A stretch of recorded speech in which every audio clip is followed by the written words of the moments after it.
പ്രിയപ്പെട്ട മുഅ്മിനീങ്ങളെ, ഇന്നത്തെ ഖുതുബയിൽ പ്രധാനമായും സൂചിപ്പിച്ചൊരു ഹദീസിന്റെ അർത്ഥം ആശയം മാത്രം പറഞ്ഞ് ഞാൻ അവസാനിപ്പിക്കുകയാണ്.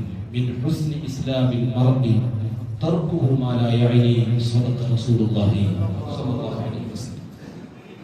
ഒരാളുടെ ഇസ്ലാം സമ്പൂർണ്ണമാകുന്നത് ഒരാൾ യഥാർത്ഥ മുസ്ലിമായിട്ടുണ്ടോ ഇല്ലയോ എന്ന് വിലയിരുത്തപ്പെടാനുള്ള മാനദണ്ഡമായി മുത്തനബി പഠിപ്പിക്കുന്നു.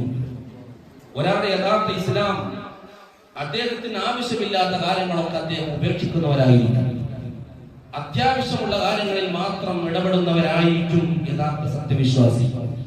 പ്രിയപ്പെട്ട മുഅ്മിനീങ്ങളെ, നമ്മുടെ വിഷയങ്ങൾ നമുക്ക് പ്രധാനമായും 3 വിഭാഗങ്ങളായി ഡിവൈഡ് ചെയ്യാൻ പറ്റും: ആവശ്യം, അത്യാവശ്യം, അനാവശ്യം. അത്യാവശ്യമായ കാര്യങ്ങളിൽ നമ്മൾ ഇടപെടേണ്ടി വരും. ആവശ്യങ്ങൾ പലപ്പോഴും നമുക്ക് വേണമെങ്കിൽ വേണ്ടെന്ന് വെക്കാൻ പറ്റും. അനാവശ്യമായ കാര്യങ്ങളിൽ നമ്മൾ ഇടപെടാനേ പാടില്ല.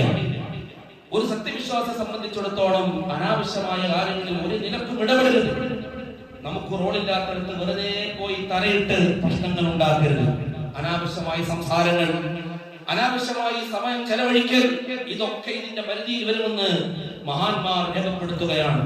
നമ്മുടെ സമയം വളരെ വിലപ്പെട്ടതാണ്. അനാവശ്യമായ കാര്യങ്ങളിൽ നഷ്ടപ്പെടുത്താനുള്ളതല്ലാതെ അതുപോലെ അനാവശ്യമായ സംസാരങ്ങൾ വളരെയേറെ അപകടങ്ങൾ ഉണ്ടാക്കുന്നതാണ്. അനാവശ്യമായി സംസാരം വർദ്ധിക്കുന്നതിലൂടെ ഹൃദയത്തിന് കസ്വത്ത്, കടുപ്പം ബാധിക്കുമെന്ന് മുത്തനബി സല്ലല്ലാഹു അലൈഹി വസല്ലം നമ്മളെ പഠിപ്പിച്ചിട്ടുണ്ട്. ആവശ്യമുള്ള കാര്യങ്ങളിൽ മാത്രം ഇടപെടുക, ആവശ്യമുള്ളിടത്ത് മാത്രം ഇടപെടുക, അനാവശ്യങ്ങളിൽ നിന്ന് പൂർണ്ണമായി മാറി നിൽക്കുക. അനാവശ്യമായ സംസാരങ്ങൾ, അനാവശ്യമായ ഇടപാടുകൾ, അനാവശ്യമായ ബന്ധങ്ങൾ എല്ലാം ഒഴിവാക്കി ഒരു മുസ്ലിം എന്ന നിലയിൽ മരണാനന്തര ലോകത്തൊരു ജീവിതമുണ്ടെന്ന് വിശ്വസിക്കുന്ന ഒരു മുസ്ലിമിനെ സംബന്ധിച്ചിടത്തോളം ആഖിറത്തിലേക്ക് ഉപകരിക്കുന്ന കാര്യങ്ങളിൽ, മരണാനന്തര ലോകത്തേക്ക് ഉപകരിക്കുന്ന കാര്യങ്ങളിൽ പ്രത്യേകം ശ്രദ്ധിക്കുക. ഇത് ഒരു മുഅ്മിനിന്റെ ഈമാൻ, അവന്റെ വിശ്വാസം, അവന്റെ ഇസ്ലാം സമ്പൂർണ്ണമായിട്ടുണ്ട് എന്നതിന്റെ അടയാളമായി മഹാന്മാർ പഠിപ്പിക്കുകയാണ്. ഈ ഹദീസിലൂടെ നബി സല്ലല്ലാഹു അലൈഹി വസല്ലം തങ്ങൾ പഠിപ്പിക്കുകയാണ്.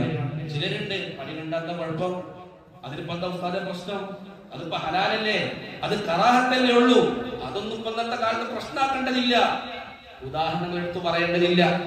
ഇത്തരം സംസാരങ്ങൾ പല വിഷയങ്ങളിലും നമ്മൾ നിന്ന് സംഭവിക്കാറുണ്ട്. ഈ ചുരുങ്ങിയ സമയത്തിനുള്ളിൽ ഡീറ്റെയിലായ ഉദാഹരണങ്ങൾ പറഞ്ഞ് നിങ്ങളെ ബോറടിപ്പിക്കുന്നില്ല. ചിലരൊക്കെ പറയും അതിനെന്താ കുഴപ്പം, അതിനെന്താ കുഴപ്പം, അതിനെന്താ കുഴപ്പം.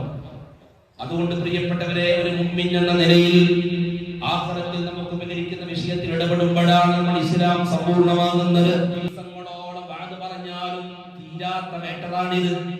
ഈ ഹദീസിനെ കുറിച്ച് മഹാന്മാരെ സൂചിപ്പിച്ചത് വളരെ ചുരുങ്ങിയ ലഫ്ളുകൾ മാത്രം, വളരെ ചുരുങ്ങിയ പദങ്ങൾ മാത്രമേ ഇതിനകത്തുള്ളൂ. പക്ഷേ ഈ ഹദീസിന്റെ ഉള്ളറകളിലേക്ക് ഇറങ്ങിച്ചെന്നാൽ ദിവസങ്ങളോളം ഡീറ്റെയിൽ ആയി പറയാനുള്ള വിഷയം ഇതിനകത്തുണ്ട്. അല്ലാഹു സുബ്ഹാനഹു വ തആല നമ്മളെല്ലാവരെയും യഥാർത്ഥ മുഅ്മിനീങ്ങളിൽ ഉൾപ്പെടുത്തി അനുഗ്രഹിക്കട്ടെ.